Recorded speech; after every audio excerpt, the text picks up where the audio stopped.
প্রতিদিন ভাবতে হবে যে দাদা চলে গেল, বাবা চলে গেল, আমিও ওই একই পথের যাত্রী। দ্য ডেস্টিনেশন ইজ সেম, গন্তব্য এক, কেউ আগে কেউ পরে।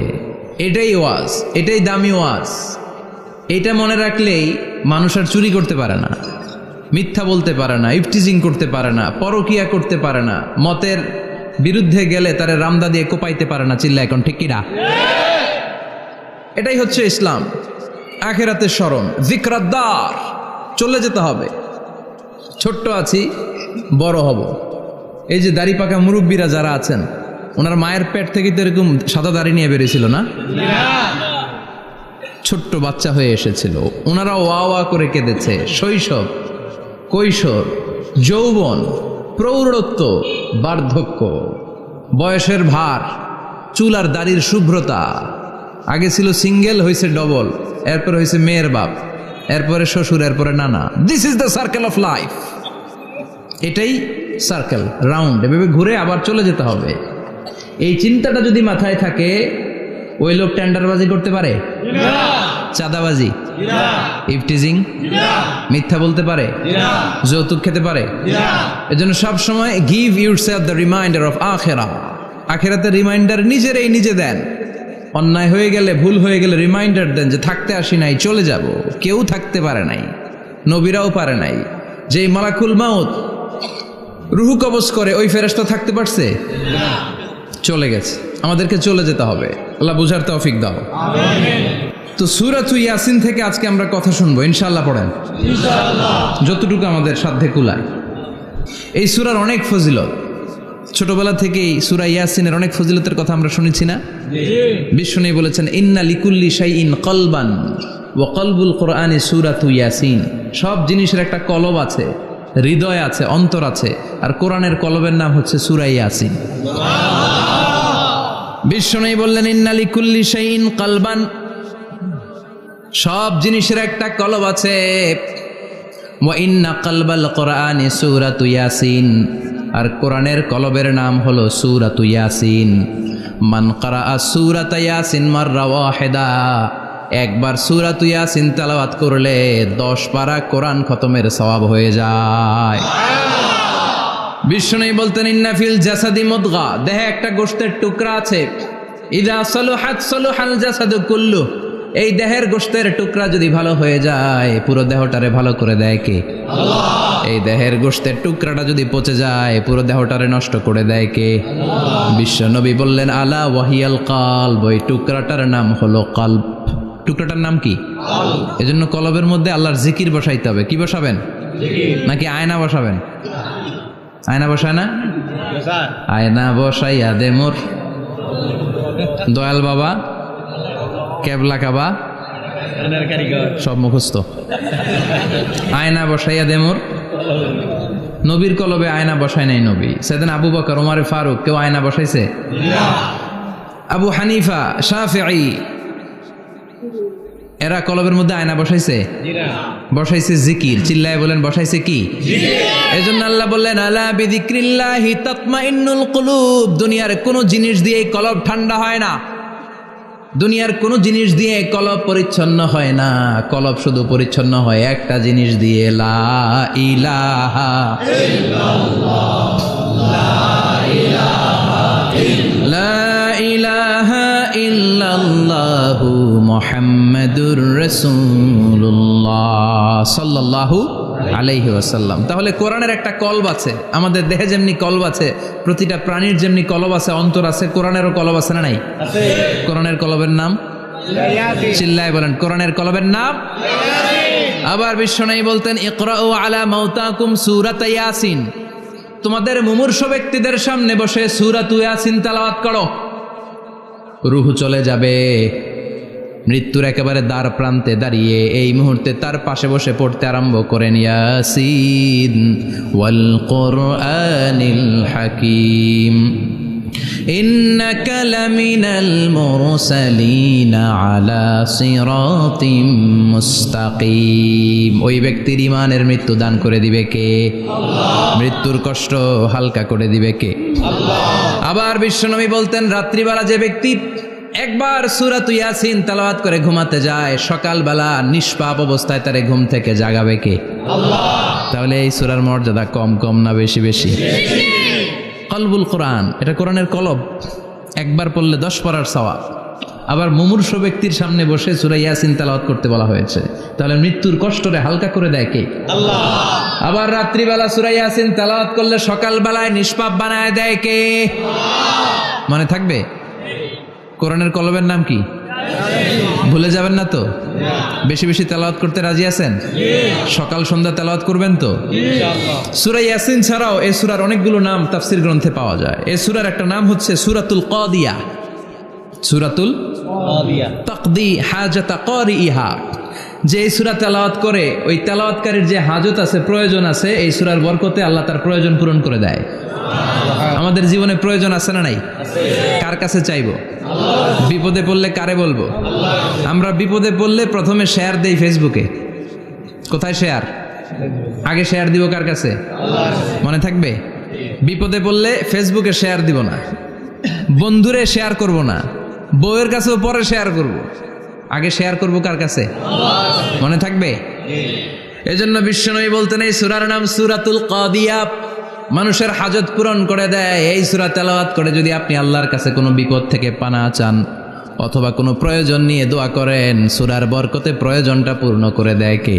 আল্লাহ। কেউ যেটা পারে না পারে কে? আল্লাহ। কেউ যেটা দেয় না দেয় কে? আল্লাহ। কেউ যেটা শোনে না শোনে কে? আল্লাহ। তাহলে পেলাম সূরাতুল কাদিয়া। আরেকটা নাম আছে সূরার, সেটা হচ্ছে সূরাতুল আযীমা, সুমহান সূরা। কি সূরা? সুমহান, আযীমা। এই আযীম আর আযীমা এই শব্দ দুইটা অনেক দামি, আল্লাহ যে কোনো জায়গায় ব্যবহার করেন নাই। বিশ্বনবীর চরিত্রের উপমা দিতে যে আল্লাহ আযীম শব্দ বলেছেন, তাই না? রব্বুল আলামিন বলেন ওয়া ইন্নাকা লাআলা খুলুকিন আযীম।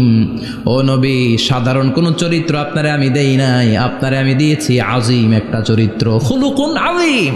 And verily indeed you are on a very good standard of character. অসাধারণ চরিত্র দিয়েছে। বিশ্বনবীর চরিত্র বুঝাতে যে আল্লাহ কি শব্দ ব্যবহার করেছেন? কথা বলে না, তাফসীর শিখে যেতে হবে। কোন শব্দ ব্যবহার করেছেন? আযীম। আবার আল্লাহ নিজের পরিচয় দিতে যে আযীম বলেছেন, ওয়ালা ইয়াউদুহু হিফযুহুমা ওয়া হুয়াল আলিয়্যুল আযীম। সুবহানাল্লাহ। আকাশ জমিনের নিয়ন্ত্রণ করতে যে আল্লাহ কখনো ক্লান্ত হয় নাকি? কারণ তিনি হচ্ছেন আল আলিয়্যুল আযীম। আল্লাহু আকবার। তার মানে নবীর চরিত্রের ক্ষেত্রে আযীম, আল্লাহর নিজের সত্তার ক্ষেত্রে আল্লাহ বললেন আযীম। আবার বললেন কিয়ামতের দিন গোটা পৃথিবীটারে আমি নাড়িয়ে দেব, গোটা পৃথিবীতে একটা আমি ভূমিকম্প দিব। এই কথাও কোরআনে আছে না নাই? ইযা জুলজিলাতিল আরদু জিলজালাহা আল কারিয়াতু মাল কারিয়া। পুরো পৃথিবী কাঁপিয়ে দিব। এই কাঁপাকাঁপিটা ওই দিনের ভূমিকম্পটা কি অন্যান্য সময়ের ভূমিকম্পের মতো হবে? এই ভূমিকম্পকে আল্লাহ বলেছেন আযীম। ইন্না জালজালাতাস সাআতি লা শাইউন আযীম। সেদিনের ভূমিকম্প সাধারণ কোনো আর্থকোয়েক নয়, সাধারণ ভাইব্রেশন না, এটা আযীম। আবার আল্লাহ কোরআনকেও আযীম বলেছেন, ওয়ালাকাদ আতাইনাকা সাবআম মিনাল মাসানি ওয়াল কুরআনাল আযীম। ও নবী, আমি আপনার নিত্য পাঠনীয় সপ্তবাক্য সূরাতুল ফাতিহা দিয়েছি, সাথে সাথে কোরআনে আযীম দান করেছি। সুবহানাল্লাহ। তার মানে কোরআনের ক্ষেত্রে আযীম, কিয়ামতের ভূমিকম্প এটা আযীম, আল্লাহ নিজেও আযীম, বিশ্বনবীর চরিত্র আবার এই সূরাটাও যেহেতু দামি, এজন্য এই সূরার নাম সূরাতুল আযীমা, সূরাতুল সুমহান সূরা। এটা যেন তেন সূরা নয়, এটা তো কোরআনের কলব। কলব ছাড়া মানুষ বাঁচে? হার্ট ফাউন্ডেশনে যেয়ে দেখবেন মানুষের কি অবস্থা। হৃদরোগ, হৃদয় যার নষ্ট, তার যে কত কষ্ট। এই যে কি পরানো লাগে এখন? রিং পরায়, এনজিওগ্রাম, এনজিওপ্লাস্টি করে আর্টারি ব্লক করে ফেলে। চর্বি, এত চর্বি আমরা খাই, এত গরুর গোশত আমরা খাই। মনে রাখবেন, যেই প্রাণীর পা বেশি ওইটার ভিতরে কোলেস্টেরল বেশি। মাছের কয় পা? হ্যাঁ, নাই, এখানে নাই, মাছের পাটা নাই, কোলেস্টেরলও নাই। মুরগির কয় পা? জোরে বলতে হবে। তার মানে কিছু কোলেস্টেরল আছে না নাই? গরুর কয় পা? কোলেস্টেরল বেশি না কম? এইবার কোন চিংড়ির কয় পা? সবচেয়ে বেশি কোলেস্টেরল কন্টেইন করে শ্রিম্প, প্রন, চিংড়ি। এজন্য এগুলো কম খাইতে হবে। তবে 40-এর আগে যারা আছেন ধুমায়া খান, 40-এর পরে এই যে মাটন, ল্যাম্প, ছাগলের গোশ, খাসির গোশ, চিংড়ি, এগুলো আপনার ডায়েট থেকে বাদ দিয়ে দিতে হবে। বুঝতে পেরেছেন?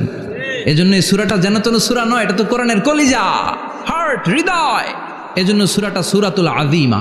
সুবহানাল্লাহ পড়েন। তার মানে 1 নম্বরে পেলাম সূরাতুল কাদিয়াহ, 2 নম্বরে পেলাম সূরাতুল আযীমা, 3 নম্বরে সূরার আরেক নাম হলো সূরাতুল মুইম্মা। সূরাতুল মুইম্মা। মুইম্মার 2 অর্থ। এক অর্থ হচ্ছে এটার বরকতটা আম, সবার জন্য, যেই পড়ে সেই বরকত পায়, এজন্য মুইম্মা। আবার মুইম্মার আরেক অর্থ হচ্ছে যেই সূরা শত্রুকে অন্ধ করে দেয়। কি করে দেয়? এই সূরার প্রথম 9টা আয়াত যদি বিপদে পড়ে, শত্রুর কবলে পড়ে আপনি তেলাওয়াত করেন, শত্রুর চোখটারে অন্ধ করে দিবে কে? আল্লাহ। বিশ্বনবী মক্কা থেকে যখন মদিনায় যায়, হিজরতের সময় বিশ্বনবী সূরাত ইয়াসিনের প্রথম 9টা আয়াত তেলাওয়াত করলেন। তেলাওয়াত করে আল্লাহর নাম নিয়ে ঘর থেকে বের হলেন। আশেপাশে কাফেররা ঘুরে কিন্তু বিশ্বনবীরে দেখে না, সবাই খেলে এরকম এরকম করে, ডানে বায়ে হাতায় বিশ্বনবীর সামনে দিয়ে যায়, কিন্তু কাফেরদের চোখ অন্ধ করে দিয়েছে কে? আল্লাহ। এজন্য কোরআন তেলাওয়াত করলে কাফেরদের চোখকে অন্ধ বানায় দেয় কে? আল্লাহ। এজন্য সূরার একটা নাম হচ্ছে সূরাতুল মুইম্মা। কি নাম? অন্ধ করে দেয়। তাফসিরে কুরতুবির মুসান্নিফ ইমাম আল কুরতুবি, উনাকে জালিম বাদশা বন্দী করেছিল। ওনার তাফসিরে এসেছে উনি শক্তিশালী লোক ছিলেন, জেলখানা ভেঙে বাঁচার জন্য দিছে দৌড়। উনারেও ধরার জন্য জালিম বাদশার সৈনিকেরা ঘোড়া নিয়ে রওনা হয়েছে। উনিও দৌড়ায়, ঘোড়াও পেছন থেকে আসে। ওমিয়া মানুষ কি ঘোড়ার দৌড়ের সাথে পারে? উনি হাঁটতে হাঁটতে হয়রান হয়ে এক বালুর ময়দানে যে ধপাস করে পড়েছেন। ওরাও ঘোড়া দিয়ে এসে নেমেছে, কিন্তু আজীব তামাশা, উনি বালুতে ধপাস করে পড়েই সূরাত ইয়াসিনের প্রথম 9 আয়াত তেলাওয়াত করতে শুরু করেছেন। ওরা নিচে নেমে ডানে বায়ে সামনে পিছনে খালি খুঁজে, কিন্তু দেখে না, সামনে কিন্তু বসা। ওদের চোখটার অন্ধ করে দিছে কে? আল্লাহ। বিশ্বাস হয়? ঈমান হয়? এজন্য বিপদে পড়লে সূরাত ইয়াসিনের প্রথম 9 আয়াত পড়তে রাজি আছেন? আল্লাহ তুমি তৌফিক দাও। আমিন। আর জোরে পড়েন আমিন। এজন্য আল্লাহ চমৎকার ভাবে এই সূরাটা শুরু করে দিলেন। 2টা কাটা অক্ষর দিয়ে আল্লাহ বললেন ইয়াসিন ওয়াল কুরআনিল হাকীম ইন্নাকা লামিনাল মুরসালিন আলা সিরাতিম মুস্তাকিম। পড়েন সুবহানাল্লাহ। ইয়াসিন। সূরাটা শুরু করলেন কি দিয়ে? ইয়াসিন। এটা কি কোনো বাক্য? এটা কি কোনো শব্দ? এটা কি অক্ষর? 2টা। প্রথম অক্ষরের নাম, দ্বিতীয়টা আওয়াজ করে বলেন, প্রথম অক্ষরটার নাম, দ্বিতীয়টা। খুব চমৎকার না? বাক্য দিয়ে এই সূরাটা শুরু করে নাই। যেমন ইযা জুলজিলাতিল আরদু জিলজালাহা, এই সূরার প্রথম আয়াত, এটা একটা বাক্য না? জি। আচ্ছা। ওয়াদ-দুহা ওয়াল-লাইলি ইযা সাজা, বাক্য না? জি। কিন্তু ইয়াসিন, এটা কি কোনো বাক্য? না। এটা কি কোনো শব্দ? না, এটা কাটা 2টা অক্ষর। সুবহানাল্লাহ পড়েন। আল্লাহ 114টা সূরার প্রায় 29টা সূরা এরকম কাটা কাটা অক্ষর দিয়ে শুরু করেছেন। সুবহানাল্লাহ নাই? এই 29টা সূরা কখনো আল্লাহ একটা অক্ষর দিয়ে শুরু করেছেন, কখনো 2টা অক্ষর দিয়ে, কখনো 3টা দিয়ে, কখনো 4টা দিয়ে, কখনো 5টা দিয়ে। একটা অক্ষর দিয়ে আল্লাহ কোরআনের সূরা শুরু করেছেন। এরকম একটা সূরা বলেন। নুন ওয়াল কলামি ওয়ামা ইয়াসতুরুন। নুন, নুন দিয়ে সূরা শুরু হয়ে গেছে। তারপরে কফ, এক অক্ষর দিয়ে সূরা শুরু হয়ে গেছে। সুবহানাল্লাহ পড়েন। সুবহানাল্লাহ। এবার বলেন 2 অক্ষর দিয়ে সূরা শুরু হয়েছে এরকম সূরা বলেন। আমিন। এত দূরে যান কেন? এটা আছে না নাই? আছে। ইয়াসিন। ইয়াসিন। সুবহানাল্লাহ পড়েন। ইয়াসিন 2 অক্ষর দিয়ে। তারপরে হামিম। এবার 3 অক্ষর দিয়ে আল্লাহ সূরা শুরু করছেন এরকম। আলিফ লাম মিম তাসিন মিম। আল্লাহু আকবার। আবার 4টা অক্ষর দিয়ে সূরা শুরু হয়েছে এরকম আছে না নাই? আবেশার কোন? আলিফ লাম মিম র, আলিফ লাম মিম সদ আছে না নাই? আবার 5টা কাটা অক্ষর দিয়ে সূরা শুরু হয়েছে এরকম সূরাও আছে না নাই? সূরা মারিয়ামের শুরুতে কি আছে? কাফ হা ইয়া আইন সাদ। সুবহানাল্লাহ পড়েন। এরকম প্রায় 29টা সূরা আল্লাহ কাটা কাটা অক্ষর দিয়ে শুরু করেছেন, কোনো বাক্য দিয়ে নয়, কোনো শব্দ দিয়ে নয়, কি দিয়ে? হারফ দিয়ে। হারফ, এই হারফগুলোরে বলে হুরুফ আত-তাহাজ্জি বা হুরুফ আল মুকাত্তাআত, কাটা কাটা অক্ষর। মনে রাখবেন কোরআনের আয়াতগুলো দুই ভাগে বিভক্ত, একটা মুহকাম, একটা মুতাশাবিহ। মুহকাম মানে যেগুলোর অর্থ আমরা জানি, যেগুলোর ব্যাখ্যা আমরা জানি, যেটার ইন্টারপ্রিটেশন এক্সপ্লেনেশন আমাদের জানা আছে। আর মুতাশাবিহ আমরা অর্থ জানি না, আমরা ব্যাখ্যা জানি না, এটা দিয়ে আসলে কি বুঝাইছে আমরা কেউ জানে না। জানে একজন, চিল্লায় বলেন তিনি কে?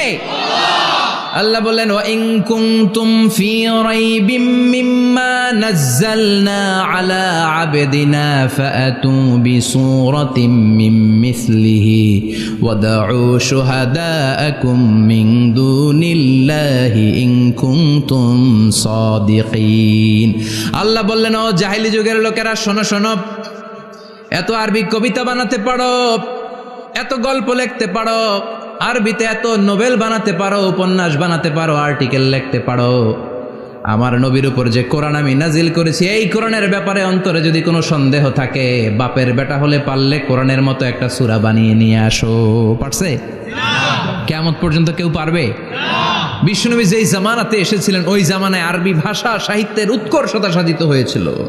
আরবি ভাষার এতটা উৎকর্ষ পৃথিবী কখনো দেখে নাই। কবিতা, গদ্য, পদ্য, গল্প, উপন্যাস, রচনা, প্রবন্ধ, আর্টিকেলের শয়লাভ। এই ভাষা সাহিত্যিকদের চোখে আঙ্গুল দিয়ে আল্লাহ বুঝাতে চাইলেন এত অর্থ করতে পারো, এত ব্যাখ্যা জানো, এত বড় বড় বুলিয়া ওড়াও, এত কিছু তুমি জানো, তাহলে বলো ইয়াসিন অর্থ কি? সুবহানাল্লাহ কইবেন না? তাইলে বল নুন অর্থ কি? কফ মানে কি? আলিফ লাম রা মানে কি? ফাবুহিতাল্লাযী কাফার। কেউ জানে না, কেউ উত্তর দিতে পারে না। কোন সুবহানাল্লাহ। এটা কোরআনের মুজিজা, এটার অর্থ কেউ জানে না। আর এগুলোর অর্থ নিয়ে খোঁচাখুচি করাও ঠিক না। তবে মুফাসসিরিনে ইকরাম এগুলোর কিছু অর্থ সম্ভাব্য বলার চেষ্টা করেছেন। যেমন ইয়াসিনের অর্থ ইবনে আব্বাস বলেছেন এর অর্থ হতে পারে ইয়া ইনসান, হে মানুষ। সুবহানাল্লাহ পড়েন। কেউ কেউ বলেছে এটার অর্থ হতে পারে ইয়া সাইয়্যিদ আল মুরসালিন। কেউ কেউ বলেছেন ইয়াসিন হতে পারে ইসমুল্লাহ, আল্লাহর নাম। কেউ বলেছেন এটা হতে পারে ইসমুন লিন নবী, বিশ্ব নবীর নাম। আবার কেউ কেউ বলেছেন ইয়াসিন হতে পারে এই কোরআনে কারিমের একটা নাম। কোন সুবহানাল্লাহ। এই সম্ভাব্য সব কথাগুলো বলে পৃথিবীর সব মুফাসসিররা বলতে বাধ্য হয়েছেন আল্লাহু আ'লামু বিমুরাদিহি বিহি। এটার দ্বারা আসল অর্থ যে কি এটা আমরা কেউ জানি না। জানে কে? আল্লাহ। চিৎকার করে বলতে হবে জানে কে? তাহলে ইয়াসিন মানে আমরা জানি না। ইয়াসিনের অর্থ আমরা ছেড়ে দেব কার উপর? আল্লাহ। এরপর আল্লাহ বললেন ওয়াল কুরআনিল হাকীম, প্রজ্ঞাময় বিজ্ঞানময় কোরআনের শপথ। ওয়াল কুরআনিল হাকীম, বিজ্ঞানময় প্রজ্ঞাময় কোরআনের শপথ বা কসম। ওয়াল কুরআনিল হাকিমে যে ওয়া, এই ওয়াটারে আরবিতে বলে ওয়া আল কাসামিয়া। কি বলে? ওয়া আল কাসামিয়া। কসম কাটার জন্য আল্লাহ এই ওয়া ব্যবহার করেছেন। যত জায়গায় কোরআনে আল্লাহ কসম কেটেছেন ওই কসমের শব্দটার আগে ওয়া আছে না নাই? ও মিয়া, কোরআনে আল্লাহ সময়ের শপথ করেছেন, কসম কেটেছেন, যুগের কসম কেটেছেন। যুগের সময়ের আরবি হলো আল আসর। এই আসরের আগে ওয়া আছে না নাই? কি বলছে আল্লাহ? ওয়াল আসর, ওয়াল। আবার তিন ফলের কসম আল্লাহ কোরআনে কেটেছেন। কি বলেছেন? ওয়াত্তিন মানে তিনের কসম। জাইতুনের কসম কেটেছেন, বলেছেন ওয়াজ্জাইতুন। তুর পাহাড়ের কসম কেটেছেন, বলেছেন ওয়াতুরে সিনিন। যত জায়গায় কসম তত জায়গায় ওয়াও আছে না নাই? পাহাড়ের নামে কসম কেটেছেন, আল্লাহ বলেছেন ওয়াতুর। সূর্যের নামে কসম কেটেছেন, আল্লাহ বলেছেন ওয়াশ-শামসি ওয়াদুহাহা। সুবহানাল্লাহ কইবেন না? ফজরের নামে কসম কেটেছেন, কি বলেছেন? ওয়াল ফাজর। জিলহজ মাসের প্রথম 10 রাতের কসম কেটেছেন, কি বলেছেন? ওয়াল লায়ালিন আশর। জোর আর বেজরের কসম কেটেছেন, আল্লাহ বলেছেন ওয়াশ-শাফঈ ওয়াল ওয়াতর। সূরা ইয়াসিনে কাটা কাটা 2টা অক্ষরের পরে রব্বুল আলামিন কোরআনের কসম কেটেছেন। এজন্য আল্লাহ বলেছেন ইয়াসিন ওয়াল কুরআনিল হাকীম। ইয়াসিন ওয়াল কুরআনিল হাকীম, প্রজ্ঞাময় বিজ্ঞানময় কোরআনের শপথ। কোরআনের মধ্যে বিজ্ঞান আছে না নাই? বেশি না কম? বিশ্বাস হয় না নাস্তিক্য কথা বিশ্বাস হয়? নাস্তিকরা বলে কোরআনের মধ্যে বিজ্ঞান নাই, কোরআনের মধ্যে সায়েন্স নাই, কোরআনের ভেতরে টেকনোলজি নাই। কিন্তু কোরআন বলে এমন কিছু নাই, মানুষের প্রয়োজনীয় এমন কিছু নাই যেটা আমার ভিতরে নাই। আল্লাহু আকবার। আল্লাহ বললেন মা ফররাতনা ফিল কিতাবি মিন শাই, কিতাবের মধ্যে আমি কিছু বাদ রেখে দেই নাই। ইতিহাসের কথা বলেছি, পাতালপুরীর কথা বলেছি, ঊর্ধ্ব জগতের কথা বলেছি, মহাকাশের কথা বলেছি, cosmology, astrology, geology, zoology, botany, human anatomy, embryology, সব কিছুর কথা কোরআনের মধ্যে দিয়েছে কে? কোরআনের ভেতরে মানুষের কথা আছে না নাই? কোরআনের মধ্যে গাভীর কথা আছে না নাই? গাভীর কথাও আছে। কই আছে? হ্যাঁ, সূরাতুল গাভীর সূরা। সুবহানাল্লাহ কইবেন না? মানুষের কথা আছে সূরাতুল ইনসান, জিনদের কথা আছে সূরাতুল জিন, মাকড়সার কথা আছে সূরাতুল আনকাবুত, মৌমাছির কথা আছে সূরাতুন নাহাল। মৌমাছির কথা বলেছেন, দুধের কথা বলেছেন, প্রাণীর কথা বলেছেন, খাদ্যের কথা বলেছেন, মানুষের দেহ বৈশিষ্ট্যের কথাও বলেছেন। চিৎকার করে পড়েন আল্লাহু আকবার। আল্লাহ বললেন ওয়া আওহা রাব্বুকা ইলান নাহলি আনিত্তাখিযি মিনাল জিবালি বুয়ুতাও ওয়া মিনাশ শাজারি ওয়া মিম্মা ইয়ারিশুন। সুবহানাল্লাহ পড়েন। ওয়া আওহা রাব্বুকা ইলান নাহল, আল্লাহ মৌমাছির কাছে সিক্রেট মেসেজ পাঠিয়েছেন। সুবহানাল্লাহ পড়েন। ওহীকে আরবিতে বলে সিক্রেট মেসেজ। সায়েন্টিফিক আলোচনা শুরু হইতেছে, মনোযোগ আছে না গেছে? জিমানি ধরছে? হ্যাঁ, মনোযোগ আছে না গেছে? তাকবীর দেওয়া যাবে? জোরে না আসতে? শুরুতে বিবাহিতরা দেন, এরপরে অবিবাহিতরা দেন, এরপরে সবাই মিলে দেন। বিবাহিত কারা কারা দেখি?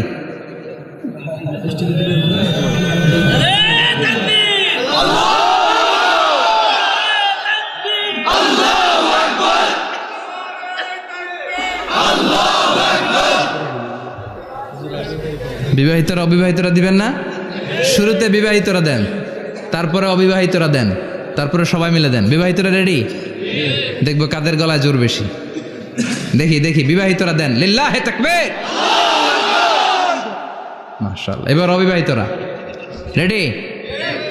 আওয়াজ নাই, হেরে যাবে আজকে, হেরে যাবে। রেডি? তাকবীর দাও। লিল্লাহি তাকবীর।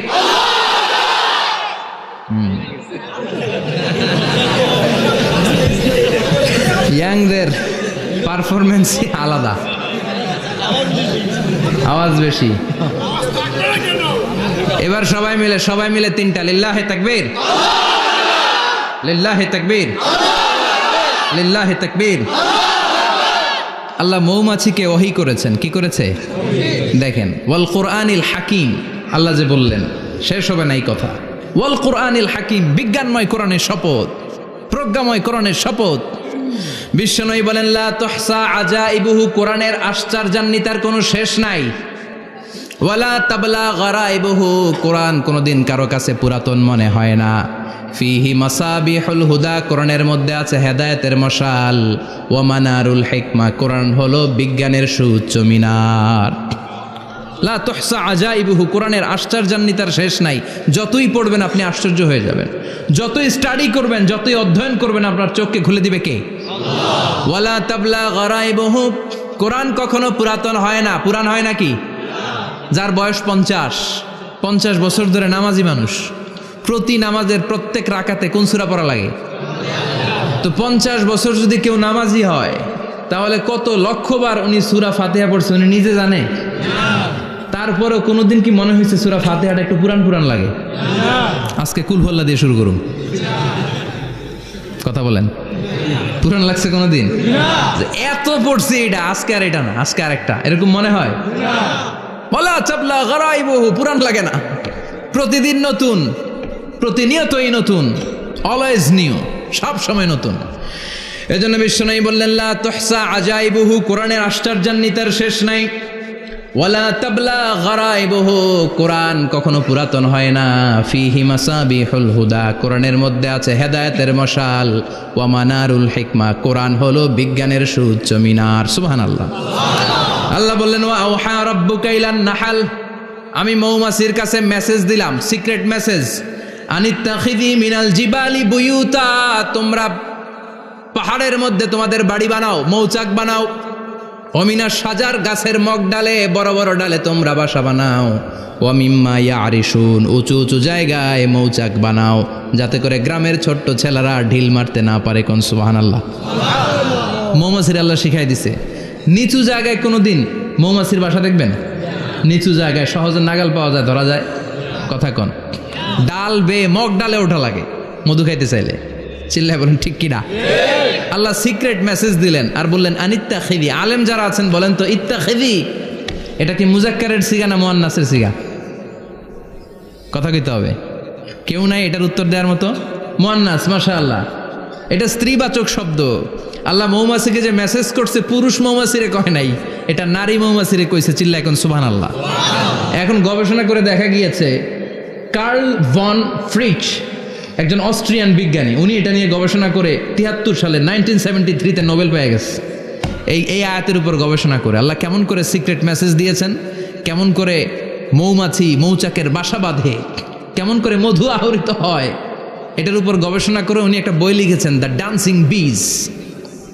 নেচে যাওয়া মৌমাছিগুলো, নাচতে নাচতে যেতে থাকা মৌমাছিগুলোর উপর একটা বই লিখে, দ্য ডান্সিং বিজ লিখে উনি নোবেল প্রাইজ পেয়েছেন এই মধুর উপরে। চিল্লায় পড়েন আল্লাহু আকবার। এখন কোরআনের আয়াত থেকে বোঝা গেল আনিত্তাখিযি মিনাল জিবালি বুয়ুতা, আল্লাহ নারী মৌমাছিকে বলেছেন মৌচাক বানাও, তোমাদের মধু রাখার জন্য বাসা বানাও। কার্ল ভন ফ্রিচ গবেষণা করে পেয়েছে মৌচাকের বাসা বানানো হয়, মধু আহরণ করা হয়। যেই মৌমাছিটা নেতৃত্ব দেয় এটা পুরুষ মৌমাছি নয়, এটা হলো মহিলা মৌমাছি। কোন সুবহানাল্লাহ। পুরো মৌচাকের মধ্যে মধু আহরণ, মধু নেওয়া, পুরো প্রসিডিউরটা সারার জন্য কোনো পুরুষ মৌমাছি লিডিং দেয় না, লিডিং দেয় একটা নারী মৌমাছি, স্ত্রী মৌমাছি। এজন্য ইত্তাখিয, ম্যাসকুলিন জেন্ডার ইউজ না করে আল্লাহ বলেছেন ইত্তাখিযি। নারী মৌমাছিকে আল্লাহ অ্যাড্রেস করে বলেছেন যাও মৌচাক বানাও আর এটার মধ্যে মধু আহরণ করো। চিল্লায় পড়েন আল্লাহু আকবার। আল্লাহ বললেন ইত্তাখিযি মিনাল জিবালি বুয়ুতা, পাহাড়ের মধ্যে ঘর বানাও, মিনাস সাজার, গাছের বড় ডালের মধ্যে ঘর বানাও, ওয়া মিম্মা ইয়ারিশুন, উঁচু উঁচু জায়গায় ঘর বানাও। উনি গবেষণা পেয়েছেন এই মধুর মধ্যে অসাধারণ কিছু ন্যাচারাল অ্যান্টিসেপটিক আছে। কি আছে? Natural antiseptic. এটার নাম হচ্ছে প্রপিলিস। প্রপিলিস নামে একটা লিকুইড পাওয়া যায় মৌচাকের মধ্যে। এটা কাটা জায়গায় লাগা দিলে স্যাভলন, ডেটল কিছু লাগানো লাগবে না। ওই প্রপিলিসের কারণে আপনার কাটা জায়গা এমনি শুকিয়ে যাবে। সুবহানাল্লাহ পড়েন। দ্বিতীয় বিশ্বযুদ্ধে রাশিয়ান যত সৈনিকরা যুদ্ধে আহত হতো, ওরা আলাদা করে অ্যান্টিসেপটিক খাইতো না, ওরা মধু আইনা লাগাই দিত আর সুস্থ হয়ে যেত। সুবহানাল্লাহ পড়ে। নিউজিল্যান্ডের কিছু বিজ্ঞানীরা আবিষ্কার করেছে মৌমাছির হুলের ভিতরে রেমিটিক ফিভারের অ্যান্টিবায়োটিক আছে। অনেকের বাত জ্বর হয়, বাতের ব্যথা থাকে না? থাকে, মুরব্বীদের বেশি হয়। ওই জায়গার মধ্যে যদি আপনি মৌমাছি এনে ঢুকাই দিতে পারেন, মৌমাছির হুল লাগাই দিতে পারেন, ভালো হয়ে যাবে। মৌমাছি যখন হুল ফুটে আরাম লাগে না অনেক? খাইছেন? কামড় খাইছেন? হ্যাঁ, মজা লাগে। তো নিউজিল্যান্ডের এই গবেষকরা এরা আবিষ্কার করেছে যে মৌমাছি যদি হুল ফুটিয়ে দেয়, ওইখানে বাতের ব্যথা থাকলে, বেদনা থাকলে এটা ভালো হয়ে যাবে। আমি নিজে দেখেছি, বিবিসি একটা ডকুমেন্টারি। ইজিপশিয়ান একজন ফিজিশিয়ান, চিকিৎসক, উনি ওনার বাতের ব্যথায় আক্রান্ত যত রুগীরা আছে ওদের গায়ের মধ্যে মৌমাছি এনে এনে নিজে নিজে হুল ফুটায়। রুগী চিৎকার মারে, ও মাগো, ও আল্লাহ গো, কিন্তু একদিন পরে ব্যথা নাই, আর কয় ভালো হয়ে গেছি। সুবহানাল্লাহ কইবেন না? তো এজন্য এই কার্ল ভন ফ্রিচ 1973-তে দ্য ডান্সিং বিজ লেখে গোটা বিশ্বকে তাক লাগিয়ে দিয়েছে। তার গবেষণার প্রতিটি পয়েন্ট কোরআনের আয়াতের সাথে মিলে যায়। চিৎকার করে পড়েন আল্লাহু আকবার। এই যে আমরা মধু খাই, এই মৌচাকের ভেতরে অন অ্যান অ্যাভারেজ অ্যারাউন্ড 60,000 মৌমাছি থাকে। 3 ভাগে, একটা হচ্ছে কুইন বি, একটা মেল বি, আর একটা হচ্ছে ওয়ার্কার বি। একটা থাকে রানী মৌমাছি, এর নেতৃত্বে সবাই চলে। আর একটা থাকে মেল বি, পুরুষ মৌমাছি, বংশ বাড়ানোর জন্য এদের কাজে লাগে। আর সব হচ্ছে ওয়ার্কার বি, সবাই কাজ করে। আল্লাহ বললেন সুম্মা কুলি মিন কুল্লি সামারাত ফাসলুকি সুবুলা রাব্বিকি যুলুলা। আল্লাহ সিক্রেট মেসেজ দিয়ে বললেন গাছের উপরে বাসাবাদ, পাহাড়ের উপরে মৌচাকের বাসাবাদ, উঁচু উঁচু জায়গায় তোমরা তোমাদের বাসা বাঁধো। সুম্মা কুলি মিন কুল্লি সামারাত, এরপর এলাকার যত মিষ্টি মিষ্টি ফুল আছে ফল আছে ওখান থেকে রস নিয়ে আসো। সুবহানাল্লাহ। পুষ্পরস সংগ্রহ করে মধুগুলো, এটার বলে sweet nectar. They collect the sweet nectar from the flowers. এবং মধুর মধ্যে এত চমৎকার জিনিস থাকার কারণ হচ্ছে মৌমাছিগুলো ওই এলাকার সব ধরনের ফুল, ভালো ভালো সুগন্ধযুক্ত ফুল ফল থেকে রস নিয়ে আসে। তো ওই গাছগুলোর মধ্যে বনাজি গাছ আছে না নাই? ঔষধি গাছ আছে না নাই? এজন্য মধুরে বলা হয় সব রোগের ঔষধ। যত বনাজি ঔষধি গাছের নির্যাস আর পুষ্পরস আছে সব আল্লাহ মধুর ভিতরে ঢুকায়া মধুকে আল্লাহ ন্যাচারাল ভ্যাকসিন বানিয়ে দিয়েছেন। চিল্লায়ে পড়েন আল্লাহু আকবার। আল্লাহ বললেন সুম্মা কুলি মিন কুল্লি সামারাত, সব ফল আর ফুল থেকেই নেকটার পুষ্পরস নিয়ে আসো। ফাসলুকি সুবুলা রাব্বিকি যুলুলা, যেমন যেমন গিয়েছিলা পথ চিনায় আবার ফিরে আসো। ইয়াখরুজু মিন বুতুনিহা শারাব, এরপর তাদের পেট থেকে বের হয় শারাব। মুখতালিফুন আলওয়ানু, এক একটা মধুর কালার হয়ে যায় এক এক রকম। কোন সুবহানাল্লাহ। সরষে ফুলের মধু একটু সাদা সাদা হয় না? আমি হচ্ছি মধু খাওয়ার পোক। আমি দেশে বিদেশে যেখানে গিয়েছি ফ্রেশ হানি আমি অনেক খুঁজেছি। ইয়ামানি একটা মধু পাওয়া যায়, ইয়ামানের সাওয়াহিলি এলাকায়, পাহাড়ি এলাকায়, একেবারে কুচকুচে কালো। আবার অনেক মধু আছে কিছুটা খয়েরি এবং হলুদ বর্ণের, কিন্তু সরষে ফুলের যে মধুটা এটা অনেকটা সাদা। এই পুষ্পরস নিয়ে মৌমাছিগুলো মৌচাকের মধ্যে ঢেলে দেয় না, এগুলো খেয়ে ফেলে। প্রত্যেকটা মৌমাছির পেটের ভেতরে আল্লাহ 2টা করে স্টোমাক দিয়েছে, পাকস্থলী। সুবহানাল্লাহ পড়েন। এটাই কার্ল ভন ফ্রিচ দ্য ডান্সিং বিজ বইয়ের মধ্যে লিখেছে গবেষণায়, যে 2টা পাকস্থলী। একটা পাকস্থলী দিয়ে মৌমাছি খায়, নিজে খেয়ে বাঁচে, আর একটা পাকস্থলী দিয়ে এই ফ্লাওয়ার নেক্টার পুষ্পরস সংগ্রহ করে ওই পাকস্থলীতে রাখে। ওই পাকস্থলীর ভেতরে আল্লাহ একটা ন্যাচারাল এনজাইম দিয়েছেন, ওই এনজাইমের সাথে ওই পুষ্পরসটা মিক্সড হয়। তারপরে আরেকটা টিউব আছে, ওই টিউব দিয়ে মৌমাছি যে সেই বাসার মধ্যে মৌমাছি যে সেখানে সাপ্লাই করে দিয়ে আসে, মধু ঢুকিয়ে দিয়ে আসে। চিল্লায় পড়েন সুবহানাল্লাহ। তার মানে বিষয়টা এমন না ফুলের রস নিয়ে মৌচাকের দিয়ে আসলো, ফুলের রস সে নেয়, তার স্পেশাল একটা স্টোমাকের মধ্যে ঢুকায়, সেখানে এনজাইম দিয়ে পাচক রস দিয়ে আল্লাহ এটাকে সমৃদ্ধ করে দেয়। তারপর আলাদা একটা নল দিয়ে টিউব দিয়ে মৌচাকের ভেতরে ঢুকিয়ে দেয়। কোন সুবহানাল্লাহ। কি অসাধারণ পদ্ধতিতে আল্লাহ মধু বানালেন। আর কি সুন্দর মধু হাতের মধ্যে লয়া জিব্বা দিয়া চাটে আর গান গায়, মধু হই হই বিষা বাইলা। আছে না নাই? আল্লাহ শুকরিয়া নাই? মধু খায় আর গান গায়, মধু হই হই বিষা বাইলা, অনহারণে ভালোবাসার দাম নদিলা। আছে না নাই? ডাকাই। তাই মধু খেয়ে শুকরিয়া করতে হবে কার? বসো, চিৎকার করে বলেন শুকরিয়া করতে হবে কার? আল্লাহ বললেন ইয়াখরুজু মিন বুতুনিহা, এটা মধু সরাসরি চলে আসে না, ওর পেট থেকে বের হয়। মুখতালিফুন আলওয়ানুহু, বিভিন্ন রঙের মধু আছে না নাই? ব্ল্যাক কালারের মধু হয়, হোয়াইট হানি হয়, অর্গানিক হানি হয়, ক্রিমড হানি হয়। কত ধরনের মধু যে আল্লাহ পৃথিবীতে রেখেছে তার ইয়ত্তা নাই। এরপর আল্লাহ বললেন ফিহি শিফাউন লিন্নাস, মধুর ভিতরে শিফা দিয়েছে কে? আল্লাহ। এজন্য বিশ্বনবীর খাদ্য তালিকার মধ্যে মধু আছে না নাই? বিশ্বনবী সুগন্ধযুক্ত ওলা মধু খেতেন, দুর্গন্ধযুক্ত ওলা কোনো মধু মুখে নিতেন না। সুবহানাল্লাহ। বিশ্বনবীর জামানায় মাগাফির নামে একটা মধু ছিল, দুর্গন্ধযুক্ত। এটা কখনো বিশ্বনবী মুখে নিতে চাইতেন না। সুগন্ধযুক্ত মধু সবসময় বিশ্বনবী খেতেন। বিশ্বনবীর স্ত্রীরা এই সুগন্ধিযুক্ত মধু বোতলের মধ্যে প্রিজার্ভ করে রাখতেন বিশ্বনবীকে দেওয়ার জন্য। বিশ্বনবী প্রাণ ভরে এগুলো পান করতেন। সুবহানাল্লাহ। বিশ্বনবী যে সমস্ত খাদ্যগুলো পছন্দ করতেন হাদিসে এসেছে, বিশ্বনবী রুটি খেতেন, খেজুর খেতেন। খেজুর, খেজুর চিনেন? বালাহ, তামার, দুধ খেতেন, এই মধু খেতেন, জব খেতেন, বার্লি খেতেন, লাউ খেতেন, রুম্মান, ডালিম ফল, আনার ফল, আনার চিনেন? আনার, এই আনার খেতে পছন্দ করতেন বিশ্বনবী। মাশরুম খেতেন, মাশরুম, মাশরুম চিনেন? ব্যাঙ্গের ছাতার মতো। রেস্টুরেন্টে ইদানিং মাশরুমের স্যুপ পাওয়া যায়, এটা খাবেন। যাদের চোখের জ্যোতিতে সমস্যা, দৃষ্টিতে সমস্যা খাবেন। হাদিসে এসেছে আল কামআতু মিনাল মান ওয়া মাউহা শিফাউন লিল আইন। মাশরুম হলো মান্না সালোয়ার মতো খাবার। মাশরুমের স্যুপ যারা খাবে, চোখের জ্যোতি যাদের কম তাদের চোখের জ্যোতি বাড়িয়ে দিবে কে? বুখারীর বর্ণনা, কানা রাসূলুল্লাহ ইউহিব্বুল হালাওয়া ওয়াল আসাল। বিশ্বনবী মিষ্টান্ন খেতে বড্ড পছন্দ করতেন, আবার বিশ্বনবী বেশি বেশি মধু খেতে পছন্দ করতেন। সুবহানাল্লাহ। কোরআনে দুইটা জিনিসের ক্ষেত্রে আল্লাহ শিফা যোগ করেছেন, যে দুইটা জিনিসের সাথে সম্পৃক্ত হলে শিফা। এক হচ্ছে কোরআন পড়লে শিফা, অনুনাজ্জিলু মিনাল কোরআনি মা হুয়া শিফা।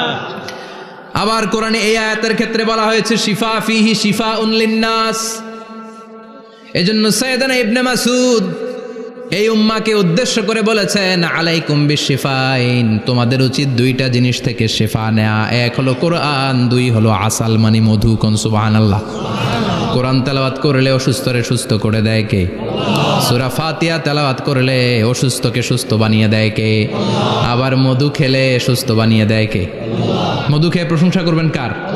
নাকি মধু হই হই বিষাবাইলা বলবেন এগুলো কখনো? খাঁটি মধু খেতে হবে। খাঁটি মধু চিনার উপায় হচ্ছে এটাতে পিঁপড়া জমে না, এটা ফ্রিজে রাখলে জমাট বাঁধে না, এটাতে দুর্গন্ধ হয় না। এক গ্লাস পানির মধ্যে এক ড্রপ মধু ছেড়ে দিলে এটা পানির সাথে না মিশে একেবারে নিচে চলে যায়। খাঁটি মধু খেতে হবে। তাহলে ফিহি শিফাউন লিন্নাস, কত কিছু দিয়ে যে আল্লাহ এটাকে সমৃদ্ধ করেছেন। এটার মধ্যে গ্লুকোজ আছে, এটার মধ্যে সুক্রোজ আছে, ফ্রুক্টোজ আছে, প্রোটিন আছে, মিনারেলস আছে, ক্যালসিয়াম আছে, ভিটামিন আছে। খাইলেই শরীর গরম হয়ে যায়। সুবহানাল্লাহ। এজন্য শীতকালে বেশি বেশি খাবেন, জাম্পাল লাগবে না। শীতকালে মধু খেয়ে রাত্রেবেলায় বের হবেন, আর মাফলার পেঁচিয়ে বেরোয়া লাগবে না। সুবহানাল্লাহ পড়েন। তার মানে আল্লাহ বললেন ইয়াসিন ওয়াল কোরআনিল হাকিম, প্রজ্ঞাময় বিজ্ঞানময় কোরআনের কসম। কোরআনের ভেতরে বিজ্ঞান আছে না নাই?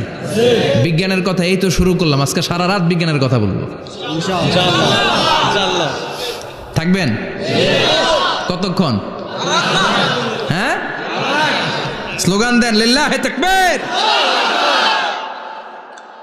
এরপরে আল্লাহ বললেন গোলাম ওয়া ইন্না লাকুম ফিল আনআমি লাইবরা, প্রাণীকুলের দিকে নজর করে তাকাও। প্রাণীকুলের মধ্যে আমি তোমাদের জন্য নিদর্শন রেখেছি। নুসকিকুম মিম্মা ফি বুতুনিহি, এই প্রাণীকুলের পেট থেকে একটা চমৎকার জিনিস আমি বের করে দেই, এটার নাম হচ্ছে দুধ। এটা কি? দেখেন, একই আয়াতের মধ্যে আল্লাহ মধুর কথাও বললেন, আবার দুধের কথাও বললেন। দুধটা কিভাবে হয়, উৎপন্ন হয়, মধু কেমনে হয়, ইঞ্চি ইঞ্চি কথা এই কোরআনের ভেতরে তুলে ধরলেন কে? আল্লাহ বললেন মিমবাইনি ফারসিউ আদামিল লাবানা, গোবর আর রক্তের মাঝখান দিয়ে আমি দুধ বের করি। সুবহানাল্লাহ পড়েন। আমরা যাই এই গাভীর ওলান টানা শুরু করি সকালবেলা বিসমিল্লাহ বলে, কিন্তু কেমনে যে এটা আসে ওইদিকে নজর নাই। ডাকাত বিসমিল্লাহ বলে শুরু করে না, দুধ খাই আলহামদুলিল্লাহ পড়েন, আছে না নাই?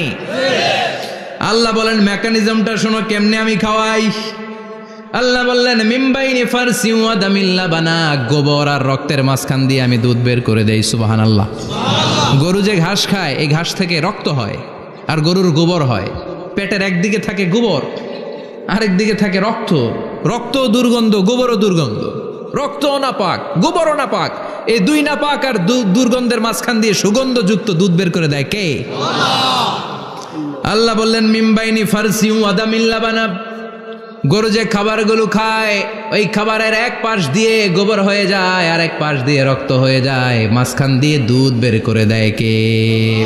What a amazing mechanism of discharging milk from animal's body.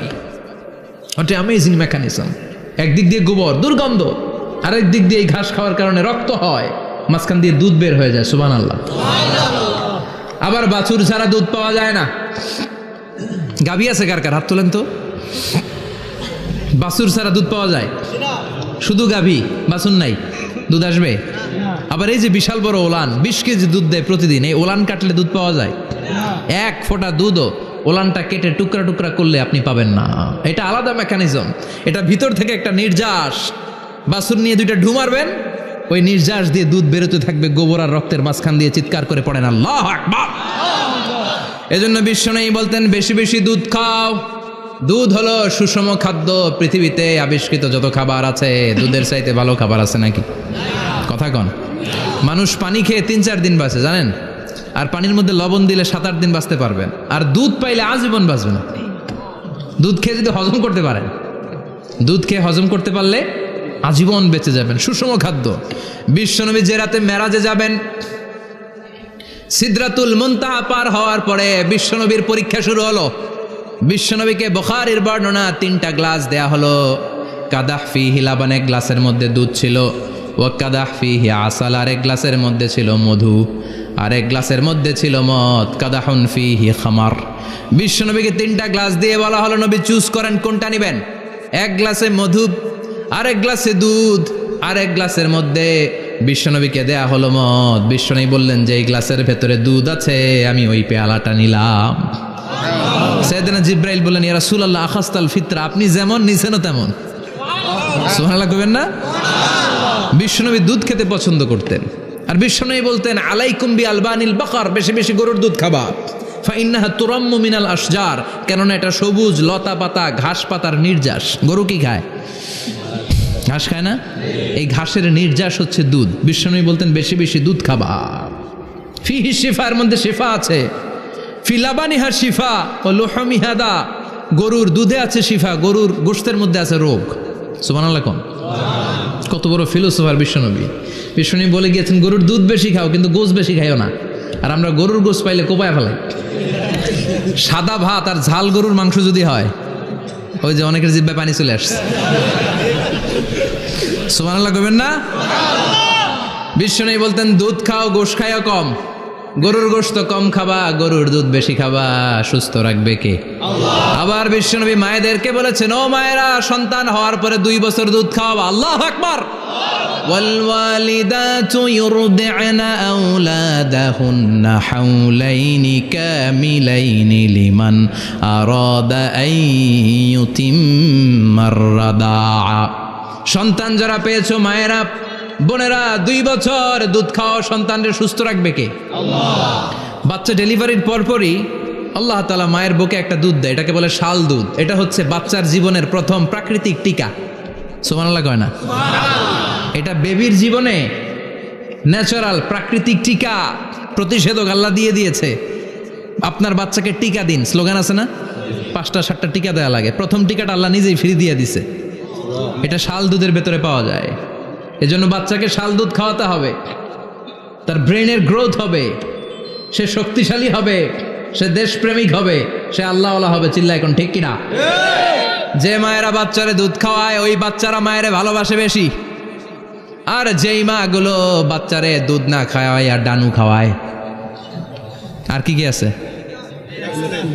Horlicks R সিরালেক, complete, যারা এগুলো খাওয়াবে, ডানু খাওয়াবে, যারা ল্যাকটোজেন খাওয়ায়, যারা বুকের দুধ খাওয়াতে চায় না কোনো কারণ ছাড়া, 2 বছর বাচ্চারে দুধ দিতে চায় না, এই বাচ্চাগুলো বড় হলে ওই মারে বৃদ্ধাশ্রমে দিয়ে আসবে। কথা কন, কথা কন। এজন্য মায়েরা বোনেরা সন্তান হলেই তাকে বুকের দুধ দিয়ে আল্লাহর পক্ষ থেকে যে টিকাটা, এই টিকাটা পেটের ভেতরে ঢুকায় দিতে হবে। চিল্লা এখন ঠিক কিনা? এটা হচ্ছে ন্যাচারাল টিকা। এজন্য আল্লাহ বললেন ইয়াসিন ওয়াল কোরআনিল হাকিম। ইয়াসিন, বিজ্ঞানময় কোরআনের শপথ। কোরআনের মধ্যে বিজ্ঞান আছে না নাই? অভাব নাই। কয়টা শুনবেন? আল্লাহ কসমোলজির কথা বলেছে, অ্যাস্ট্রোলজি কথা।